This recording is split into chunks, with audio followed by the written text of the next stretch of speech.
Utilisation des ordres de transport de copie.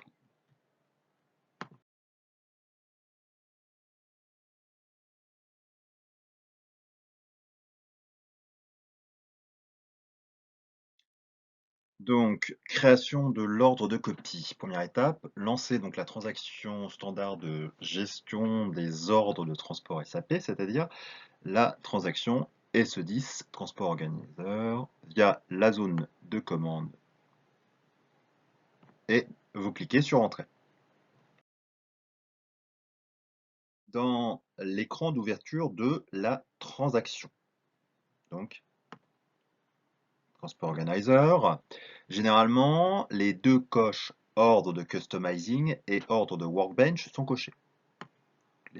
Ici.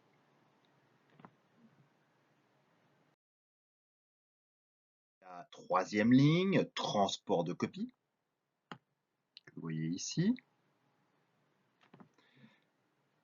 Et donc à cocher également pour activer la fonctionnalité. Donc, vous cochez.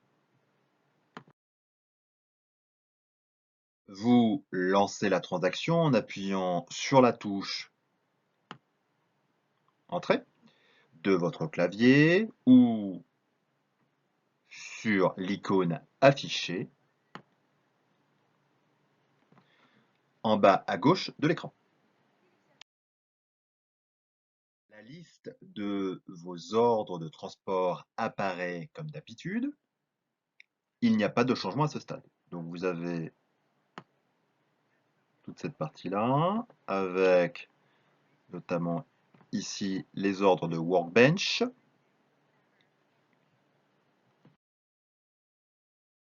Si vous cliquez sur le bouton Créer ordre, icône page blanche ici. Donc on l'a ici. Ligne transport de copie est désormais disponible. Donc on l'a ici. Cette ligne, radio bouton, on clique son curseur et on valide. Une fenêtre active apparaît, donc la partie qui s'appelle Créer ordre. La zone description synthétique de l'ordre ainsi que le mandant cible. Donc ici, vers lequel vous souhaitez orienter ce transport de copie, vous enregistrez. Donc la petite disquette. Donc j'insiste bien, vous n'oubliez surtout pas de faire sauvegarder. Nouvelle arborescence transport de copie apparaît à la suite de vos arborescences. Donc ici, transport de copie, comme on peut le voir ici. Customizing et éventuellement Workbench. Donc, nouvelle arborescence en bas de l'écran. Vous pouvez éventuellement utiliser la barre de défilement. L'ordre nouvellement créé apparaît dans cette arborescence. On le voit ici. Donc le numéro de l'ordre. La première étape du processus est terminée. Passons maintenant à la suite. Alimentation de l'ordre de transport de copie. Placez tout d'abord le curseur de la souris sur cet ordre de transport. Donc, voilà. Et cliquez une fois. On clique bien, on insiste bien hein, pour être sûr. Donc, de toute façon, on voit le petit curseur qui est positionné pour le sélectionner. Ensuite, sur le bouton Reprendre objet, donc c'est la petite flèche avec la boîte située dans la barre d'action de la transaction SE10. La ligne devrait se surligner, donc ici on le voit bien, donc la ligne est passée en jaune. Lors de l'ouverture de la fenêtre active, reprendre les objets dans l'ordre, donc on le voit ici. Une nouvelle fenêtre apparaît, donc reprendre les objets dans l'ordre, donc on voit ici que c'est bien le même numéro d'ordre. Alimenter la zone Liste objet d'un ordre par la tâche ou sous-ordre présent dans l'ordre de transport qui fait l'objet de cette copie. Il s'agit bien de renseigner ici la tâche.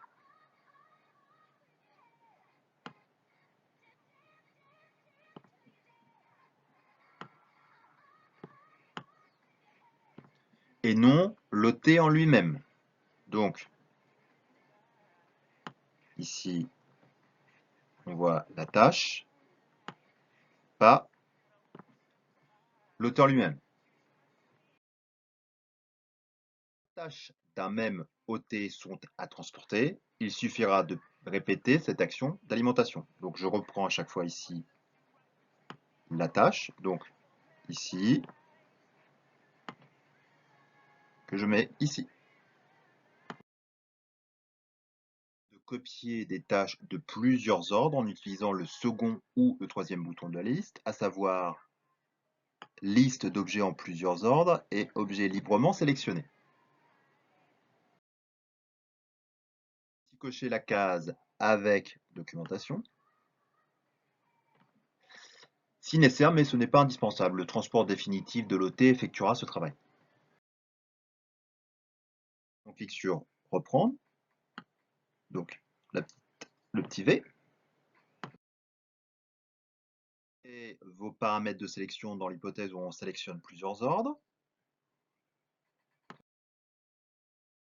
Dans notre exemple, j'ai renseigné le titulaire et j'ai renseigné tous les ordres libérés supérieurs à une certaine date. Je fais exécuter.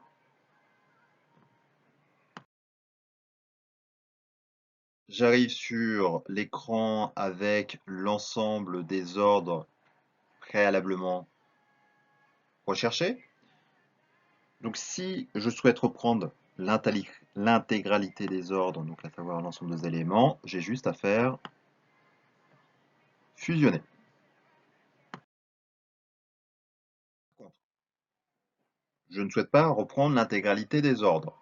Je place mon curseur sur un ordre, le curseur de la souris sur un ordre de transport, et je clique sur marquer sous arbre. Donc le petit bouton ici. Je surligne, ou donc elle passe en jaune. Et donc je répète donc cette opération autant de fois que vous avez d'ordre à reprendre. Donc je positionne mon curseur et je clique sur reprendre. Je fais ensuite fusionner. Fusionner, liste des objets apparaît. Comment l'action doit-elle être effectuée?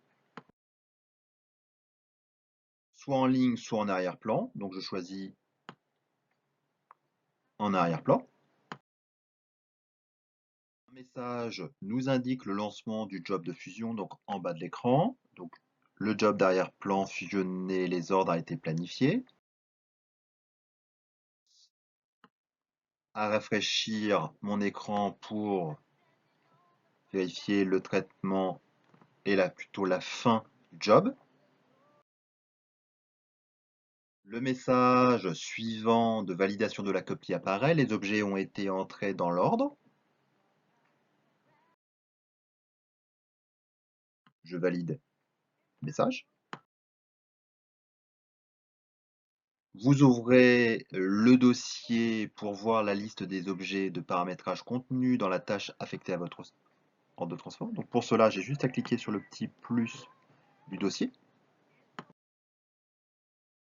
La liste des objets de paramétrage ou de développement contenus dans la tâche affectée à votre OT apparaît directement sous l'ordre de copie. Donc ici. On ouvre également les sous-dossiers si on veut voir le détail. Transport du transport de copie. La gestion de cet ordre de copie se fait ensuite de façon totalement standard. Il suffit donc de libérer cet ordre de transport de copie. Donc je me positionne mon curseur sur mon ordre à libérer et je fais le petit camion pour libérer mon ordre, si bien sûr je n'ai plus aucun ordre à y ajouter. De le transporter vers l'environnement. Pour cela, je sélectionne la transaction STMS. Conclusion. Donc, cette gestion un peu particulière des transports peut trouver tout son intérêt si on souhaite limiter le nombre de transports générés lors d'un projet. Elle permet la mise à disposition des fonctionnalités sur un environnement séparé, tout en conservant l'ordre initial ouvert. En dernière étape, c'est la libération et le transport de l'ordre de transport initial qui clôturera le process. Cette méthode est également utilisée dans la gestion des rôles et des autorisations. Elle permet de tester un nouveau rôle dans un environnement propre, l'environnement de qualité par exemple, puis de basculer les modifications vers l'environnement de dev qui reste la base des modifications.